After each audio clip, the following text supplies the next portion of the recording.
ಆಡುವಾನೆಯ ನುಂಗಿ ಗೋಡೆ ಸುಣ್ಣವ ನುಂಗಿ ಆಡಲು ಬಂದ ಪಾತರದವಳ ಮದ್ದಲೆ ನುಂಗಿತ್ತ ತಂಗಿ ಕೊಡಗನ ಕೋಳಿ ನುಂಗಿತ್ತ ಕೊಡಗನ ಕೋಳಿ ನುಂಗಿತ್ತ ನೋಡುವ ತಂಗಿ ಕೊಡಗನ ಕೋಳಿ ನುಂಗಿತ್ತ.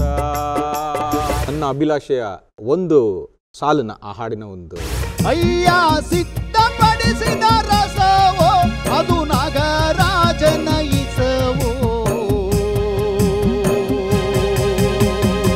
ಸಿದ್ದಯ್ಯ ಸ್ವಾಮಿ ಬಂದು ಪಾವಾಡ ಎದ್ದಯ್ಯ ನೀನೇ ಬಂದು ಎಲ್ಲಿದ್ದೆ ಇಲ್ಲಿ ತನಕ ಎಲ್ಲಿಂದ ಬಂದ್ಯವ್ವ ನಿನ್ನ ಕಂಡು ನಾನ್ಯಾಕೆ ಕರಗಿದೇನು